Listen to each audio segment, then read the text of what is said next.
Okay, good morning, guys. We are here in Prince 3 Construction Supply. We were going to watch how to mix concrete hollow blocks. Yan po.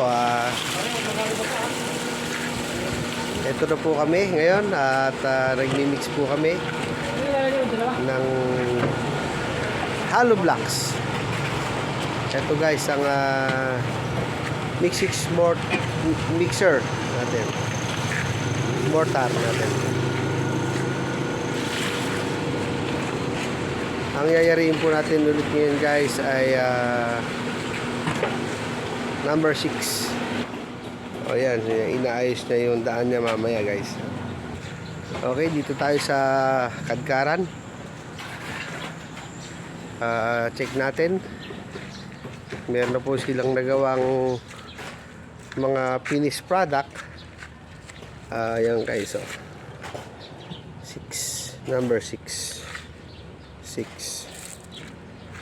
Ito guys yung kanilang newly mold na finished product. Yan. Ito naman po sa nagdadry po siya, kailangan nakabilad. Ito naman pong hollow blocks, dapat talaga hindi siya nakabilad talaga direct sa sand kasi nabibigla. Kaya ito pong gawa natin medyo mapuno. Ayan o. Ayan po guys. Sayang po ay inaalagaan po natin ng ng dilig. Kaya may makita tayong mahabang hose dyan o. Ayan. Okay, ito yung preparasyon para bago sila mag-molde. Sinusure nila yung mga pagitan.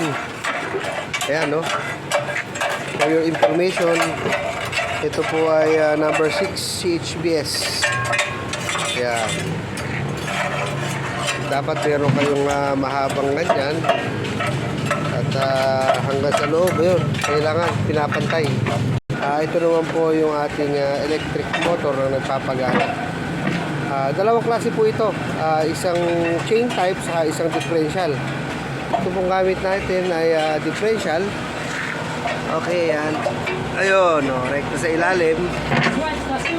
Ayan, ito guys yung gamit natin. Ayan, guys, binuksan na yung mortar. Makikita niyo yan. Habang umiikot siya, may butas doon. Ayun. Ayan guys. Ayan guys, si Sammy, ang ating pang middle. Malakas po yan, Sammy Flores.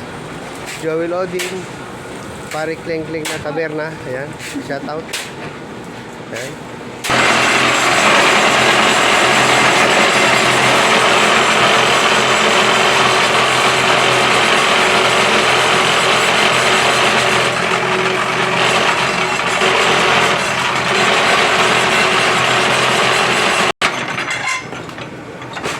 Ayun, ayan guys, lumabas na.